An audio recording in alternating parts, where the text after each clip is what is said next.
Hatırlar mısınız bilmem ama bir zamanlar eğlenmenin ve farklı bir hobi sahibi olmanın yöntemleri nispeten sınırlı ve günümüzden oldukça farklıydı. Sosyal medyanın, AVM'lerde dolaşmanın hayatlarımızı henüz ele geçirmediği o zamanlarda mesela arcade salonlarına giderdik.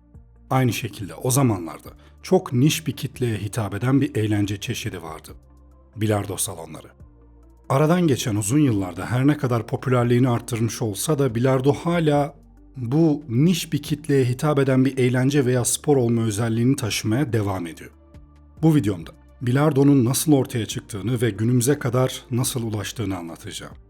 Ve bu videomda muhtemelen tıpkı bilardonun kendisi gibi genel kitleye değil, niş bir kitleye hitap edecek. İyi seyirler.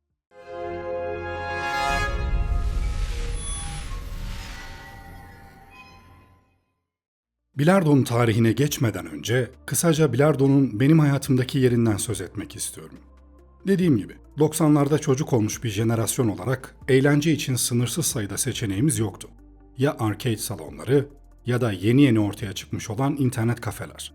O zamanlarda bilardo salonları da çok fazla yaygın değildi ve ülkemizde sadece bilardo üzerine bir mekan açmak mantıklı bir ticari hamle olmazdı. Bu yüzden bilardo kültürü bize önce daha evvelden zaten yerleşmiş olan kahve kültürüyle birlikte geldi. Kahvehaneler gençlerin de dikkatini çekebilmek için mekanlarına masa tenisi ve bilardo masaları gibi şeyler eklemeye başladılar. Böylece kahvehanelerin müşterileri sadece belli bir yaş grubunu oluşturan, kağıt oynayan amcaların, dayıların mekanı olmaktan öteye geçip gençleri ve orta yaş grubunu da cezbetmeye başladı. Sonuçta bu uzaktan bakıldığında basit gibi görünen oyun oldukça eğlenceli görünüyordu ve bizler için yeni bir şeydi. Ben de yaklaşık 8-9 yaşlarında abilerim sayesinde bu heyecan verici oyunla tanıştım. Ve bilardo o günden bu yana hayatımın bir yerinde hep olan bir şey haline geldi. Fakat bilardoya gönül veren, seven ve oynamak isteyen hemen hemen herkesin başına gelebilecek olan şöyle bir sorun vardı. Oynayacak başka bir kişi bulmak. Çünkü bilardo daha önce söylediğim gibi hem herkese hitap eden bir oyun değildi hem de basit gibi görünmesine rağmen aslında oldukça zor ve kompleks bir yapıya sahip olan bir oyun olduğu için başlayanların da kısa bir süre içerisinde bıraktığı bir oyundu. Yani bilardoyu ilk kez deneyimleyen birinin önünde iki seçenek vardı. Ya bu oyuna bağımlı hale gelmek ya da oyundan hızlı bir şekilde soğumak. Bir zamanlar bu oyunu sevmiş ve oynamış olan insanlar söylediğim bu durumu mutlaka yaşamışlardır. Yani seninle sürekli olarak bu oyunu oynayacak başka birilerini bulmak. O yüzden bilardo her ne kadar hayatımdan tamamen çıkmasa da zaman zaman sadece uzaktan sevmeye devam ettiğim bir oyun olarak hayatımdaki yerini hep korudu. Bilirsiniz bazı oyunlar ve bazı spor dalları bazı ülkelerde oldukça popüler olabilirken diğer ülkelerde çok az ilgi gören durumda olabilirler. Bilardo da belli bir zamana kadar ülkemizde ve dünyanın pek çok yerinde çok az ilgi gören bir oyun olarak kalmaya devam etti. Bilardo uzun bir süre popüler kültürde sadece bir araç olarak kullanıldı. Örneğin sinema filmlerinde bir sahne kurgularken detay olarak kullanıldı ve mesela zenginlerin evlerinde bulunan bir özel zevk olarak gösterildi. Veya underground işler yapan insanların mafyatik tipteki kişilerin oynadığı bir oyundu. Adeta bir Hollywood klişesi olarak suçlular hep bilardo oynuyordu. Bilardonun evrimi uzun ve zengin bir tarih boyunca gerçekleşti ve bugün bildiğimiz ve sevdiğimiz oyuna dönüştü. Bugün bir bilardo topuna ıstakamızla hedef aldığımızda aslında yapım aşamasında yüzlerce yıllık bir çalışmanın doruk noktasını deneyimliyoruz. Bilardo genellikle düz, yeşil keçeyle kaplı bir masa üzerinde ıstaka kullanılarak oynanan bir spor dalıdır. Amaç genellikle belirli kurallara göre topları deliklere sokmak veya belirli hedeflere ulaştırmaktır. Bilardo oyunları strateji, beceri ve hassasiyet gerektirir ve hem bireysel hem de takım halinde oynanabilir. Bilardo oyunları, kurallar ve oynama şekillerine göre çeşitli türlere ayrılır. Temelde 3 ana tür vardır. Karambol, Amerikan ve snooker. Karambol bilardonun bir alt türü olan ve benim de oynadığım tek tür olan 3 bant bilardo, Amerikanla birlikte bilardonun en çok oynanan türlerinden biridir. 3 bant bilardo, 3 adet topla oynanır ve 3 bant bilardoda amaç, ıstaka topunu hedef topa çarptırdıktan sonra diğer topa çarpmadan önce en az 3 kez bantlara çarptırmaktır. Amerikan bilardoda ise amaç ıstaka topunu kullanarak belirli bir sırayla veya kurallara göre topları ceplere sokmaktır. Her ikisi de basit gibi görünür ama bu oyunlarda ustalaşmak uzun yıllar sürer. Bilardo kelimesi İtalyanca biliardo sözcüğünden alıntıdır. Bu sözcükte Fransızca'da ucu kıvrık değnek anlamına gelen billard sözcüğünden alıntıdır. Bu kelime Fransızca'da sopa, kütük anlamına gelen bille sözcüğünden türemiş. Bilardo oyununun en eski formlarının 15. yüzyıl Fransa'sında ortaya çıktığı kabul edilir. Oyun başlangıçta açık hava çim oyunları olarak oynanırken zamanla kapalı mekanlara taşınarak masalarda oynanmaya başlanmıştı. Bu süreçte bilardo oyununda kullanılan ekipmanlar ve kurallar da gelişim gösterdi. Modern bilardonun kökenleri 15. yüzyılda Fransa'da ortaya çıktı. Fransız soyluları arasında popüler hale gelen bu oyun zamanla daha geniş kitlelere yayıldı. İlk bilardo masası 1970 yılında Fransa Kralı 11. Louis tarafından kullanıldı. Bilardo oyunu başlangıçta açık havalarda oynanan çim oyunlarından kapalı mekanlarda oynanan bir masa oyununa evrildi. Bu geçiş oyunun daha kontrol edilebilir ve popüler hale gelmesini sağladı. 15. yüzyılda bilardo yeşil kumaşla kaplı ahşap bir masa üzerinde oynanıyordu ve daha sonra yerini ceplere bırakacak olan bir çembere sahip oldu. Bilardo'dan bahsedilen bilinen ilk metin 1470 yılında bir Fransız envanter listesine dayanıyor. Bu tarihte istaka sopasının öncüsü olan topuz çoktan kullanılmaya başlanmıştı. Fransa'da bir süre yasaklanan bu spor nihayetinde yasal statüsünü geri kazandı. 17. yüzyılda hantal topuzun yerine ıstaka sopası kullanılmaya başlandı. Kraliçe Catherine de Medici, merhum kocası 2. Henry'nin anısına bir turnuva düzenleyerek bilardonun yaygınlaşmasında önemli bir rol oynadı. İstakanın icadı, oyunun Avrupa çapında erişilebilirliğini ve popülerliğini arttırdı. Bu dönemde bilardo İngiltere'ye de yayıldı ve burada büyük bir başarı elde etti.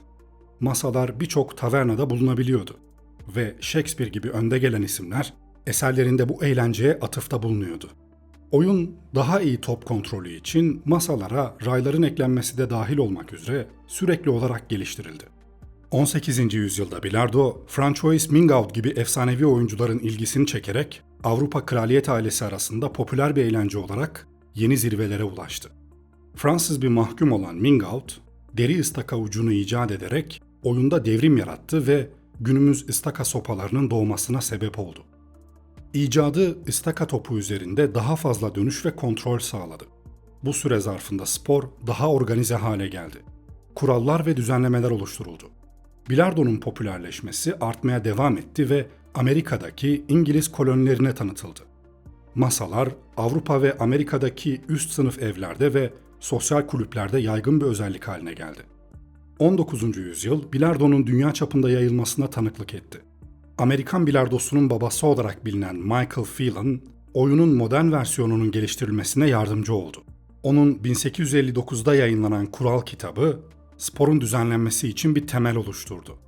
Phelan aynı zamanda bilardo ekipmanlarının küresel üretiminde de önemli bir figürdü.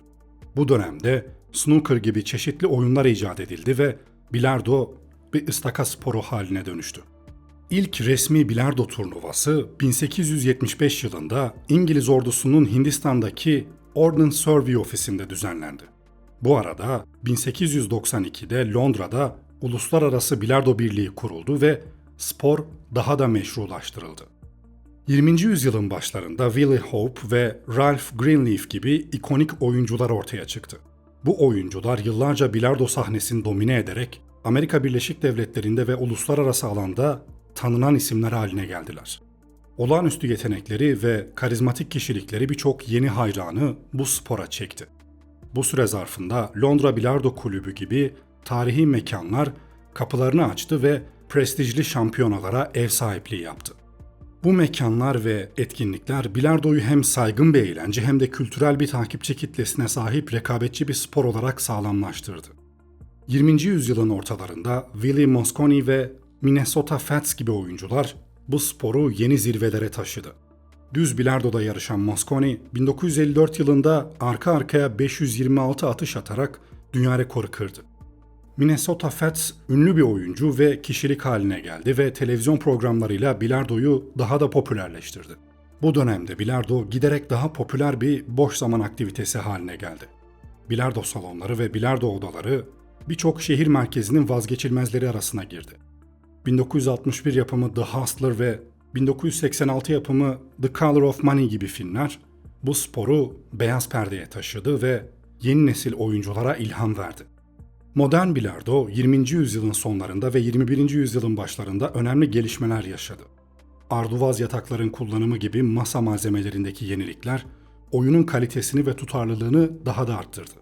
Top ve ıstaka teknolojileri de gelişerek daha iyi performans ve isabet sağladı. Büyük uluslararası müsabakalar, Dünya Snooker Şampiyonası ve ABD Açık gibi milyonlarca izleyicinin ilgisini çeken etkinliklerle bilardonun küresel başarısı pekiştirildi. Stephen Hendry, Ronnie O'Sullivan ve Efren Reyes gibi oyuncular bu sporu yüceltti. Erişimini ve cazibesini daha da arttırdı. Bilardodan bahsedip de Semih Saygıner'den bahsetmemek olmaz. Bilardoya lise döneminde ilgi duymaya başlayan Saygıner, 1981 yılında İstanbul Bilardo Şampiyonası'nda birincilik elde ederek ilk büyük başarısını kazanıyor. 1988'de Türkiye'de düzenlenen uluslararası ünlü bilardo sporcularının katıldığı bir gösteri turnuvasında dikkatleri üzerine çekiyor. 1991 yılında German Open turnuvasındaki başarısı ve İstanbul Efes Pilsen Grand Prix'teki derecesiyle adından söz ettiren Saygıner, 1992'de Berlin'de yapılan Dünya Şampiyonası'nda Raymond Colemans'ı 3-0 yenerek dünya 8.'si oldu. 1993'te Berlin'de dünya 3.'sü olarak dünya sıralamasında 6. sıraya yükseldi. 1994 yılında Belçika'da düzenlenen Gent Dünya Şampiyonası'nda 1. olarak ilk Dünya Kupası'nı kazandı ve 2 dünya rekoru kırdı. Aynı yıl Hollanda Takımlar Ligi'ne transfer olarak bilardonun en önemli liglerinden birinde mücadele etmeye başladı. 1998'de Antalya Kemer'de yapılan Dünya Bilardo Şampiyonası'nda şampiyon oldu. 2003'te Almanya'da düzenlenen Dünya Bilardo Şampiyonası'nda Tayfun Taşdemir'le birlikte Türkiye'ye şampiyonluk getirdi. Semih Saygıner 25 kez Türkiye Grand Prix şampiyonu, 3 bantta 14 kez Türkiye şampiyonu ve karambolde 10 kez Türkiye şampiyonu oldu. 2009 yılında Longoni markası Semih Saygıner'e ithafen dünyanın en pahalı seri üretim ıstakalarını üretti. Dünya bilardo camiasında Mr. Magic ve The Turkish Prince lakaplarıyla tanınan Saygıner'in bilardo literatürüne geçmiş 42 özel vuruş tekniği var. Başarı hikayesiyle üniversitelere ve özel organizasyonlara konuşmacı olarak davet edilen Saygıner çok sayıda dil biliyor. Semih Saygıner 9 yıllık bir aradan sonra 2014'te tekrar profesyonel bilardo sahnesine döndü ve 2015'te Türkiye 3 bant bilardo şampiyonu, 2016'da Dünya 3 bant bireysel bilardo şampiyonasında dünya 3.'sü oldu. 2021'de Mısır'da düzenlenen Dünya Kupası'nda şampiyon oldu ve 2023'te Milli Takımlar Dünya Şampiyonluğu ve PBA 1. etap şampiyonluğunu kazandı. Böylece Saygıner toplamda 7 dünya şampiyonluğunun sahibi oldu. Kendisi hem kişilik olarak hem de sporcu olarak çok beğendiğim ve ülkemiz adına gurur duyduğum birisi. Evet, bu videomda bilardonun tarihine kısa bir yolculuk yaptık ve Semih Saygıner gibi ülkemizin gururu olan bir sporcunun başarılarına kısaca bir göz attık. Bilardo, yüzyıllar boyunca süregelen bir evrimin ve kültürel zenginliğin bir parçası olarak hem bir spor hem de bana göre bir sanat dalı olarak hayatlarımızda yer alıyor. Eğer siz de bu büyülü dünyaya adım atmak istiyorsanız unutmayın ki bilardo sabır, beceri ve tutku gerektiren bir oyun. Videomu beğendiyseniz beğen butonuna basmayı ve kanalıma hala abone değilseniz abone olmayı unutmayın lütfen. Ayrıca görüşlerinizi yorumlarda paylaşın lütfen. Ben Shock Voice. Bir sonraki videomda görüşmek üzere. Kendinize iyi bakın, hoşça kalın.